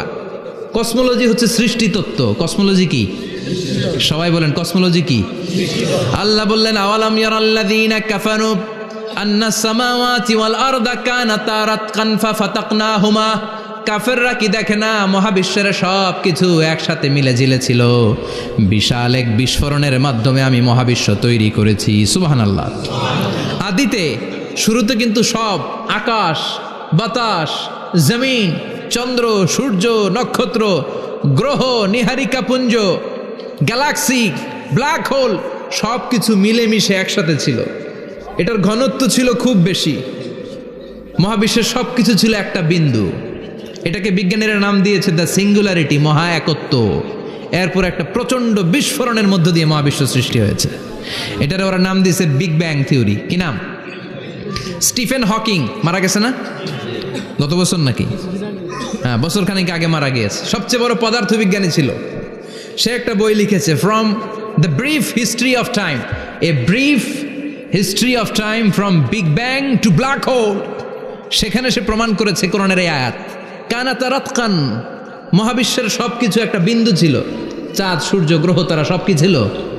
কথা বলেন, সবাই বলেন। একটা মাত্র বিন্দু ছিল। আল্লাহ বলেন, don't the disbeliever observe that the heavens and earth were joined together, then I separated with a gigantic sound. Explosion, সব একসাথে ছিল, চাঁদ তারা আকাশ নদী নালা সব একসাথে। তারপরে একটা বিকট বিস্ফোরণের মধ্য দিয়ে পৃথিবী হয়েছে, এ চাঁদ হয়েছে, চন্দ্র হয়েছে, সূর্য হয়েছে, মহাবিশ্বের সব কিছু এই মহাবিস্ফোরণের মধ্য দিয়ে হয়েছে। চিৎকার করে পড়েন আল্লাহু আকবার। এই যে ছোট্ট পৃথিবীতে আমরা বসে আছি, এই পৃথিবীর চেয়ে সূর্য 13 লক্ষ গুণ বড়। চিল্লায় পড়েন আল্লাহু আকবার। এটা কি বাড়ির কাছের কথা? 13 লক্ষ গুণ বড়, কল্পনা করা যায়? তার মানে কি সূর্যই সবচেয়ে বড়? না, সূর্যের চেয়ে অনেক বড় বড় তারা আছে। ব্যাটেল জিউস নামে একটা তারা আছে মহাকাশে, যে সূর্য পৃথিবীর চেয়ে 13 লক্ষ গুণ বড়। এই ব্যাটেল জিউস তারা সূর্যের চেয়ে 33 কোটি গুণ বড়। এই ব্যাটেল জিউস তারাটাই কি সবচেয়ে বড়? না, এর চেয়েও কত বড় তারা যা আছে কোনো হিসাব নাই। এরকম বিশাল বিশাল তারা ঘুরতে ঘুরতে মাওয়াকিউন নুজুম, ব্ল্যাক হোল নামে একটা রেঞ্জ আছে। এই রেঞ্জের মধ্যে যদি ঢুকে যায়, ছোট্ট বাচ্চার মুখে চকলেট দিলে বাচ্চা যেমনি চকলেট চুষে খেয়ে ফেলে, এই বিশাল বিশাল তারাগুলো ব্ল্যাক হোলের মধ্যে ঢুকলে এক মুহূর্তের মধ্যে নিঃশেষ হয়ে যায়। চিল্লায় পড়েন আল্লাহু আকবার। এজন্য আল্লাহ বললেন ফালা উকসিমু বিমাওয়াকিউন নুজুম, এই তারকা নিঃশেষ হওয়ার যে জায়গাটা, এই জায়গার কসম আমি কোরআনের মধ্যে খেলাম। এই ব্ল্যাক হোলের রেঞ্জের ভেতরে তারা আসলে মুহূর্তের মধ্যে নিঃশেষ বানিয়ে দেয় কে? একটা তারার চেয়ে আরেকটা তারা বড়। এরকম হাজার কোটি তারা মিলে আমাদের গ্যালাক্সি। এই গ্যালাক্সির নাম হচ্ছে মিল্কি ওয়ে। কি নাম? আমাদের গ্যালাক্সির নাম কি? সবাই বলেন তো। Milky Way. কি নাম? এরকম একটা গ্যালাক্সি না, লক্ষ কোটি গ্যালাক্সি আছে। আমাদের গ্যালাক্সির পরে সবচেয়ে কাছের গ্যালাক্সির নাম অ্যান্ড্রোমেডা। কি নাম? এই অ্যান্ড্রোমেডা গ্যালাক্সি আমাদের গ্যালাক্সি থেকে 2.5 মিলিয়ন লাইট ইয়ার দূরে, মানে 25 লক্ষ লাইট ইয়ার। সুবহানাল্লাহ কইবেন না? আলোর গতি হচ্ছে পৃথিবীতে সবচাইতে বেশি বর্তমান সময় পর্যন্ত, জানেন? সেকেন্ডে কত মাইল? 1,86,000 মাইল। এক সেকেন্ডে আলো ছুটে 1,86,000 মাইল বেগে। এত বেগের কোনো প্লেন বা রকেট নিয়ে যদি আপনি আমাদের গ্যালাক্সি থেকে মিল্কি ওয়ে থেকে অ্যান্ড্রোমেডাতে যেতে চান, তাহলে আপনার 25 লক্ষ বছর লেগে যাবে। সুবহানাল্লাহ বাড়িতে যায় বললেন। এরপর আল্লাহ বললেন ওয়াস সামাআ বানাইনাহা বিআইদিন ওয়া ইন্না লামুসিউন, আকাশ আমি বানালাম, গ্যালাক্সি আমি বানালাম, বানানোর পর থেকে সবগুলোর আমি প্রশস্ত করতে শুরু করে দিলাম। সব ছিল ক্ষুদ্র, একটা বিন্দুর মধ্যে আমি বিস্ফোরণ করলাম একটা আওয়াজ দিয়ে। আওয়াজটা ছিল কুন। আওয়াজটা ছিল কি? জোরে কন, আবার কন। কুন ফায়া ইন্নামা আমরুহু ইযা আরাদা শাইআন আন ইয়াকুলা লাহু কুন ফায়াকুন। আল্লাহ যখন কিছু করতে চান শুধু বলেন কুন, শুধু বলেন বি। কুন মানে বি, ইট ওয়াজ, এটা হয়ে যায়। হাও বলতে দেরি। এই মহাবিস্ফোরণের নেপথ্যে যে শব্দটা ছিল সেটা ছিল কুন। সেটা ছিল কি? আল্লাহ কুন বলতে দেরি, মুহূর্তের মধ্যে বিগ ব্যাং, বিশাল এক্সপ্লোশন, তারপর থেকে মহাবিশ্ব ছড়াচ্ছে। আল্লাহ বলছেন এই কোরআনের ভেতরে বলে দিয়েছেন ওয়া ইন্না লামুসিউন, আমি এই মহাবিশ্বকে, এই গোটা ইউনিভার্সকে আমি প্রতিনিয়ত সম্প্রসারিত করছি। প্রতিনিয়ত এটা বড় হচ্ছে, সম্প্রসারিত হচ্ছে। চিল্লায় বলেন আল্লাহু আকবার। আজ থেকে মাত্র 20 বছর আগে এটা তারা আবিষ্কার করেছে। এটা কোন সাল? 2000। 20 বছর পেছনে গেলে কত? 1998, তাই না? এই 1998 সালে তারা আবিষ্কার করেছে সুপারনোভা কসমোলজি প্রজেক্ট। এই সুপারনোভা কসমোলজি প্রজেক্টে তারা এই সিদ্ধান্তে এসেছে যে মহাবিশ্ব কোন নামক এক বিস্ফোরণের পর থেকে যে সম্প্রসারিত হচ্ছে, আজ পর্যন্ত এটা শুধু বাড়ছে আর বাড়ছে, অ্যাক্সেলারেটিং হচ্ছে, এক্সপান্ডিং হচ্ছে, এটা কমছে না। কিয়ামত পর্যন্ত এটা বাড়তেই থাকবে। চিৎকার করে পড়েন আল্লাহু আকবার।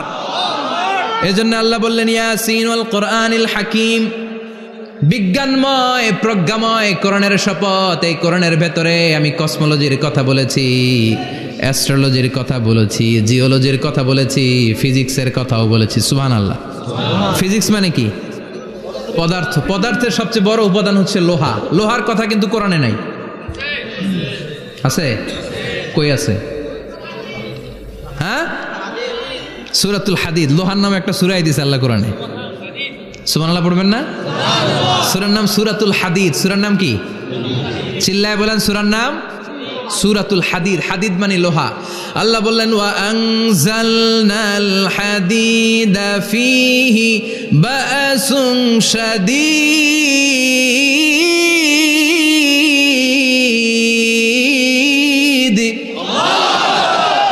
আনজালনাল হাদিদ ফীহি বাসুন শাদীদ, আমি লোহা নাজিল করলাম আর লোহার ভেতরে আমি ভয়ঙ্কর শক্তি ঢুকাইয়া দিলাম। সুবহানাল্লাহ। ফীহি মানাফিউ লিন-নাস, লোহার ভেতরে মানুষের জন্য অনেক কল্যাণ আছে। সুবহানাল্লাহ। লোহা ছাড়া পৃথিবীতে কিছু হয়? আংটি বানাতে লোহার দরকার আছে না নাই? ঘড়ি বানাতে, গাড়ি বানাতে, বাড়ি বানাতে, মোবাইল বানাতে, হেলিকপ্টার, প্লেন, রকেট, মাইকের স্ট্যান্ড। সুবহানাল্লাহ কোন? এমন কোন জিনিস নাই যেটার মধ্যে লোহা লাগে না। এজন্য আল্লাহ বললেন এই লোহার নামে আমি একটা সূরা ডেডিকেট করলাম, ওয়া আনজালনাল হাদিদ ফীহি বাসুন শাদীদ, আমি লোহাকে নাজিল করেছি। আল্লাহ বলেছেন, খেয়াল করে শব্দটা শুনেন, ওয়া আনজালনাল হাদিদ, আমি লোহাকে উপর থেকে নাজিল করেছি। কি করেছি? কথা বলেন। তার মানে লোহা পৃথিবীতে ছিল না, নাজিল করছে কে? লোহা পৃথিবীতে ছিল? পৃথিবীতে ছিল? পৃথিবীতে থাকলে নাজিল করবেন কেন? এই যে কোরআনটা পৃথিবীতে আগে ছিল, নাজিল করছে কে? কোন ফেরেশতাকে দিয়ে? সাইয়েদনা জিবরাইল। কোন নবীর উপর? বিশ্বনবী মুহাম্মদুর রাসূলুল্লাহ। আল্লাহু আকবার। তার মানে ওহী পৃথিবীতে ছিল না, আল্লাহ উপর থেকে নাজিল করেছেন। নুজুল মানে উপর থেকে নিচের দিকে আসা।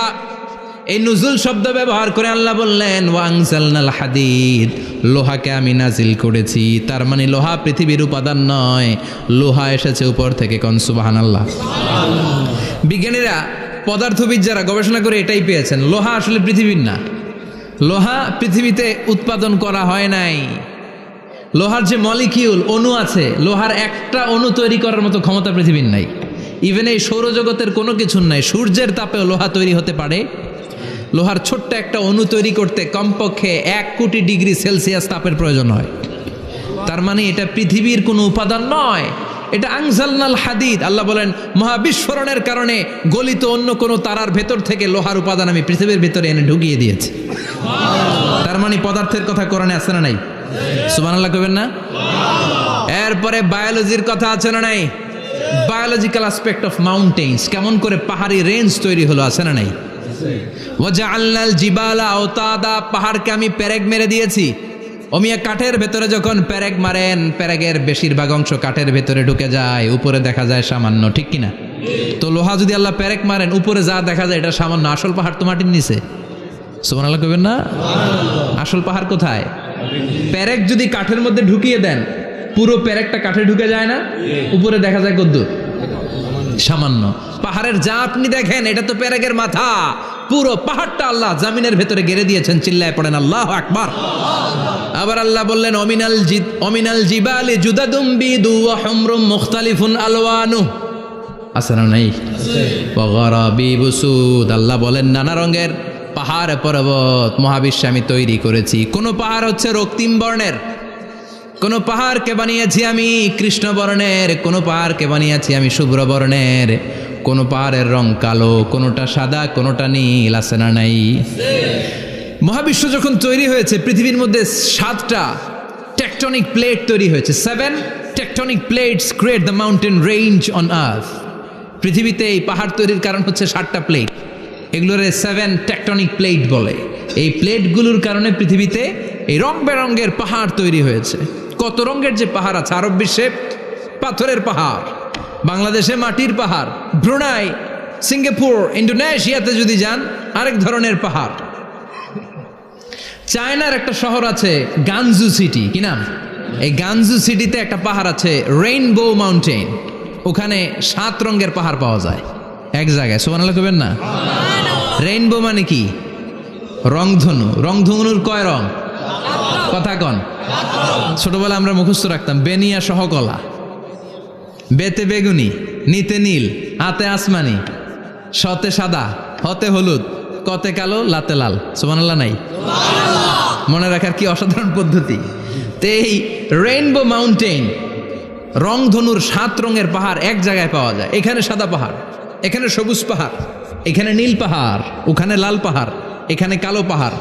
এই চায়নার গানজু সিটিতে আল্লাহ তাআলা 7 রঙের পাহাড় এক জায়গায় রেখেছেন। চিৎকার করে বলেন আল্লাহু আকবার। তার মানে বায়োলজির কথাও কোরআনের ভেতরে আছে না নাই? এরপর আল্লাহ বললেন, কেমন করে আকাশ থেকে আমি পানি নাজিল করে, এটাও কোরআনে আছে না নাই? আমরা ছোটবেলা পড়েছি ওয়াটার সাইকেল, হাইড্রোলজিক্যাল সাইকেল। কেমন করে সূর্যের তীব্র তাপ সাগর থেকে পানিকে জলীয় বাষ্প করে উপসে নেয়, উপরে নিয়ে সেটাকে পুঞ্জীভূত করে দেয়, ঘনীভূত করে দেয়, মেঘ হয়ে যায়, সেখান থেকে ঝিরি বৃষ্টি পড়ে, আছে না নাই? আর ওই বৃষ্টির গান আমরা গাই, এই বৃষ্টি ভেজা রাতে তুমি চলে যেও না। ওই বৃষ্টি পেয়ে আল্লাহর কাছে দোয়া করে না। বিশ্বনবী বলেন, রহমতের বৃষ্টির নিচে দাঁড়িয়ে কেউ যদি হাত তুলে দোয়া করে, ওই দোয়া কবুল করে কে? আবার আকাশের মধ্যে মেঘের ঘনঘটা দেখলে বিশ্বনবী পেরেশান হয়ে যেতেন, হয়রান হয়ে যেতেন, আর আল্লাহর কাছে বলতেন, আল্লাহ এই মেঘ দিয়ে তুমি আমাদেরকে আযাব দিও না, তুমি আমাদেরকে গজব দিও না, তুমি আমাদেরকে শেষ করে দিও না, এই মেঘ থেকে তুমি আমাদেরকে রহমতের বৃষ্টি দাও। পড়ে না আমিন। বৃষ্টি দেখলে বিশ্বনবী বলতেন, আল্লাহুম্মা সাইয়্যিবান নাফিআ, ইয়া গাউসু আগিসনা গাউসান মুগীসান মারিআন মারিআন নাফিআন গায়রা দার আজিলান গায়রা আজিল। হে আল্লাহ, এই বৃষ্টি থেকে তুমি ঠান্ডা রহমতের পানি দাও। কি দাও? আল্লাহ মেঘে দে পানি দে, ছায়া দে রে তুহু, আল্লাহ মেঘে দে। পড়েন আল্লাহ মেঘে দে পানি দে, ছায়া দে রে তুহু, আল্লাহ মেঘে দে। এই ওয়াটার সাইকেলের কথা আল্লাহ বলেছেন। আলম তারা আন্নাল্লাহ ইউসজি সাহাবান। কাফের নাস্তিক যেগুলো সমাজের আবর্জনা খড়কুটা, ওরা কি দেখে না কেমন করে আমি বাতাসকে জলীয় বাষ্প করে আকাশে তুলি, বায়ুমণ্ডলে নিয়ে যাই, সুম্মা ইউআল্লিফু বাইনাহুম, জলীয় বাষ্পগুলারে তখন আমি ঘনীভূত করি, সুম্মা ইয়াজআলুহু রুকামান, এরপরে আমি মেঘে পরিণত করি, ফাতারাল ওয়াদকা ইয়াখরুজু মিন খিলালিহি, তারপর মেঘের ভেতর থেকে ঝিরি বৃষ্টি নাজিল করে কে? আবার আল্লাহ বললেন, পানি থেকে আমি পৃথিবীর সব প্রাণগুলারে বানালাম, ওয়াজআলনা মিনাল মাই কুল্লা শাইইন হাইয়া ফালা ইয়াকিলুন, পানির ভেতর থেকে সব প্রাণের উৎপত্তি পৃথিবীর মধ্যে ঘটিয়ে দিয়েছে কে? বিজ্ঞানীরা স্বীকার করেছে, পৃথিবীতে যত প্রাণ পাওয়া যায়, যত প্রাণের ব্লুপ্রিন্ট পাওয়া যায়, সব এসেছে পানি থেকে। চিৎকার করে বলেন, কোত্থেকে? পানি নাই তো প্রাণ নাই, পানিও আছে প্রাণও আছে। কোন সুবহানাল্লাহ। বিজ্ঞানীদের ধারণা, তারা ধারণা করে বলেছে পৃথিবীর প্রথম প্রাণের নাম হচ্ছে অ্যামিবা। কি নাম? ওরা বলেছে এটা এককোষী জীব, it's a very small unicellular organism found ever in the world. পৃথিবীতে পাওয়া প্রথম এককোষী প্রাণীর নাম হচ্ছে অ্যামিবা। এটা এসেছে শৈবালের মতো, এরপরে জুপ্লাংটন, ফাইটোপ্লাংটন, ব্যাকটেরিও প্লাংটন, একটার পর একটা স্পিসিজ প্রজাতি পৃথিবীতে ডেভেলপ করেছে। কোন সুবহানাল্লাহ। এই পানির কথা কোরআনের ভেতরে বলে দিল কে? এই জন্য আল্লাহ বললেন, ওয়াল কোরআনিল হাকিম, বিজ্ঞানময় কোরআনের শপথ। এই কোরআনটা বিজ্ঞানের ঠাসা, এই কোরআন আশ্চর্যের শেষ নাই, এই কোরআন কোনোদিন পুরাতন হয় না। এই কোরআনের ভেতরে আল্লাহ দিয়েছেন হেদায়েতের মশাল, আর কোরআনটাকে বানিয়েছেন বিজ্ঞানের সুউচ্চ মিনার। জোরে কোন সুবহানাল্লাহ। তার মানে কোরআনে আমরা কি পেলাম?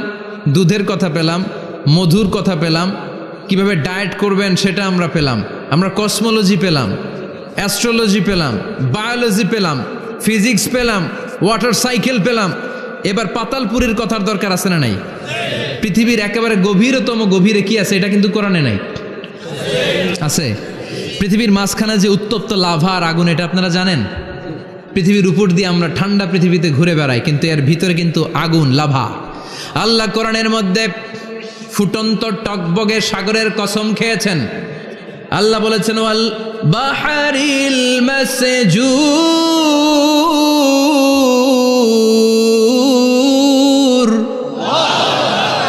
আমি কোরআনের ভেতরে ফুটন্ত টকবগে সাগরের পানির কসম খেলাম। পড়েন সুবহানাল্লাহ। সাগরের পানির ফুটন্ত টকবগে সাগরের পানির কসম। সাগরের পানি আবার ফুটন্ত হয় কি করে? পানি কি হয়? ঠান্ডা। পানি কি? কথা বলেন। আল্লাহ পৃথিবীর ভেতরকার কথা চিন্তা করে বলেছেন, ওয়াল বাহরিল মাসজুর।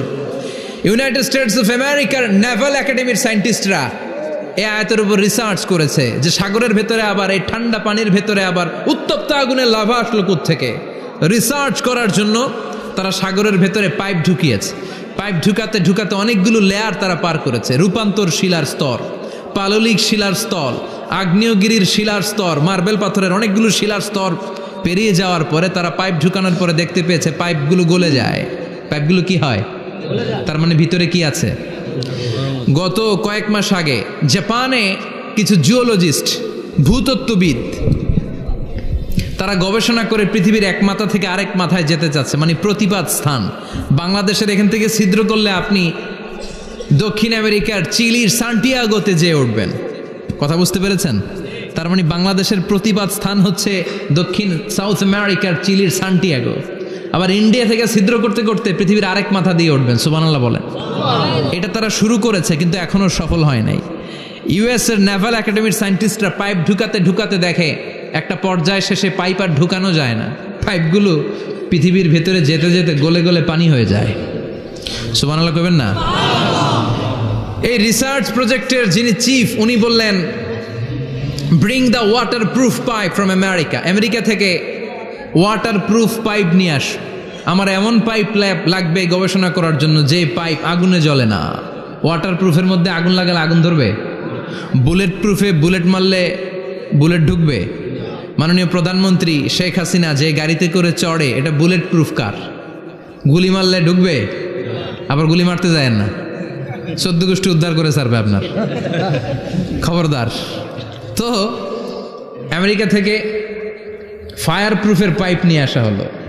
নেভাল একাডেমির চিফ সায়েন্টিস্ট পাইপ ঢুকাতে আরম্ভ করলেন। ঢুকাতে ঢুকাতে পৃথিবীতে কিন্তু অনেকগুলো স্তর আছে। এই যে বালু মাটি, সব কিন্তু বালু মাটি নয়। আপনি খুঁড়তে খুঁড়তে পেয়ে যাবেন পাললিক শিলা, এরপরে রূপান্তরিত শিলা, এরপরে মার্বেল পাথরের শিলা, এরপরে শুরু হবে গরম আগ্নেয়গিরির শিলা। ওই শিলার ভেতরে এমন আগুন আল্লাহ রেখেছে, ওই নেভাল একাডেমির সায়েন্টিস্টরা ফায়ার প্রুফের পাইপ ঢুকাতে ঢুকাতে একটা লেভেল যাওয়ার পরে দেখে যে ফায়ার প্রুফের পাইপও গলে গলে মুহূর্তে পানি হয়ে যায়।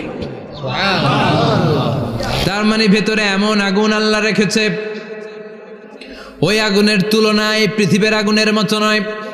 ওই আগুনটাই জাহান্নামের আগুন। আবার বিজ্ঞানীরা গবেষণা করে ওই আগুনের মধ্যে মানুষের চিৎকার শুনেছে। এজন্য হাদিসে এসেছে আল্লাহর ওলিরা, মুমিন বান্দারা মারা গেলে তাদের রূহগুলো আকাশে চলে যায়, ইল্লিনে চলে যায়।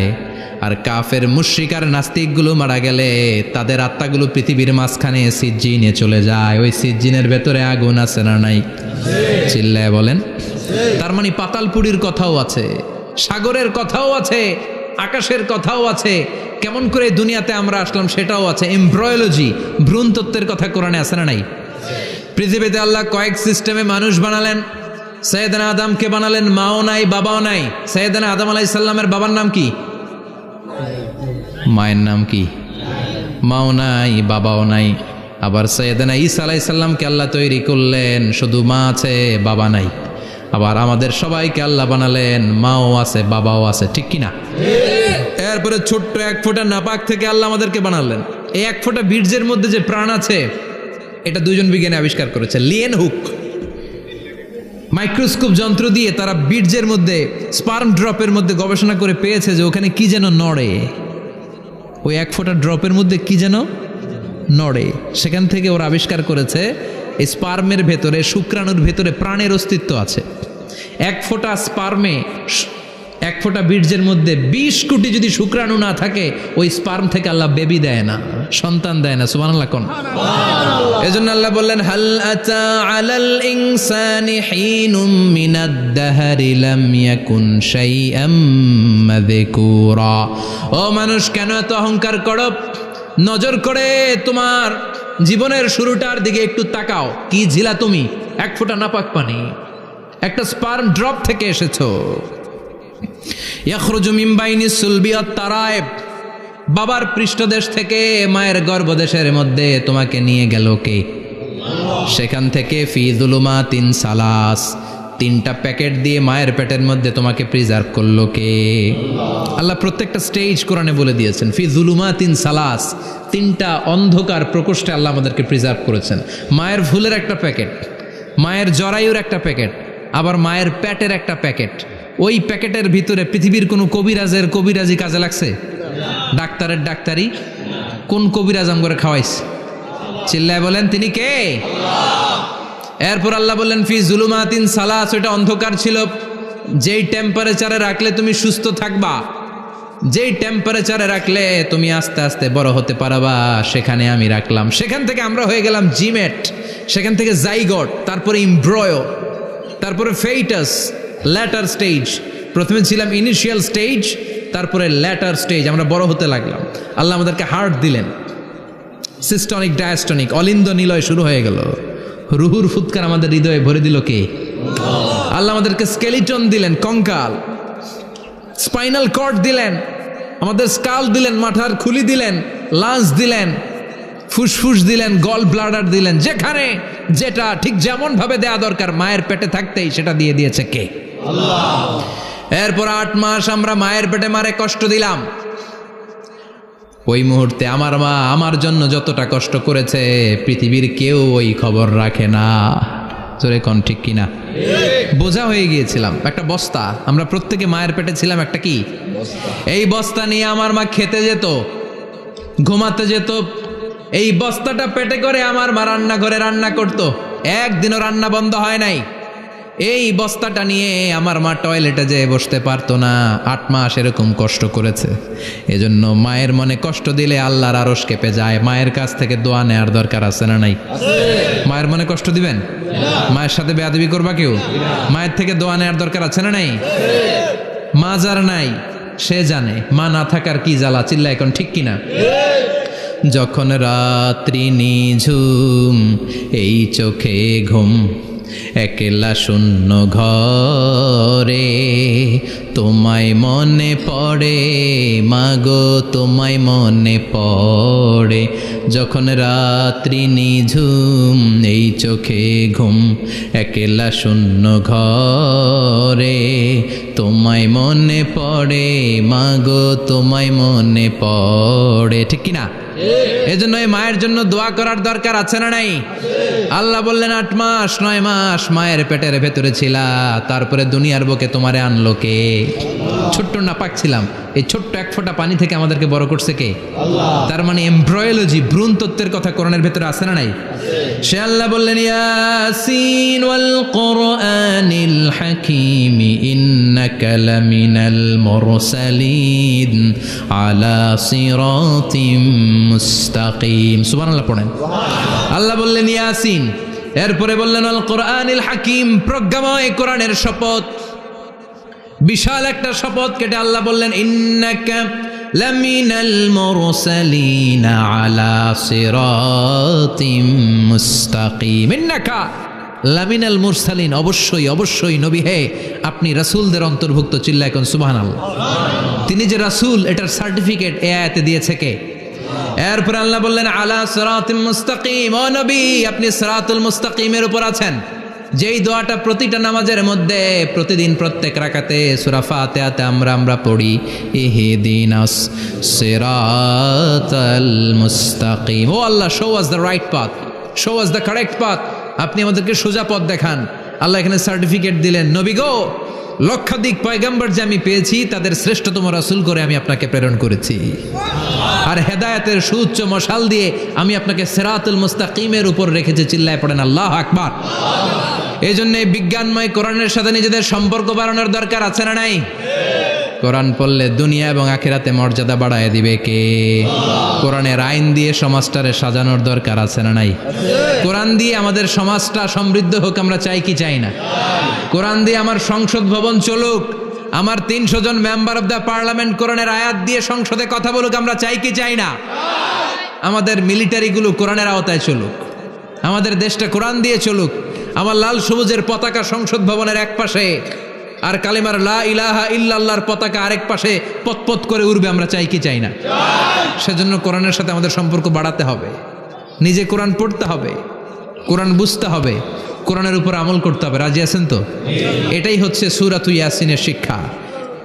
আল্লাহ আমাদের সবাইকে কথাগুলো বুঝার ও আমল করার তৌফিক দান করুক। আমরা পড়ি আমিন। আরো জোরে পড়েন আমিন। যতগুলো কথা বললাম কোরআন থেকে আলোকিত করার জন্য আল্লাহ তাআলা যে মেসেজগুলো আমাদেরকে কোরআনের ভেতরে দিয়েছে, এই মেসেজ থেকে আমরা যেন নিজেদেরকে সমাজকে আলোকিত করতে পারি। আল্লাহ তুমি তৌফিক দাও। আর জোরে পড়েন আমিন। সুবহানাকাল্লাহুম্মা বিহামদিকা আশহাদু আল্লা ইলাহা ইল্লা আনতা আস্তাগফিরুকা ওয়া আতুবু ইলাইক।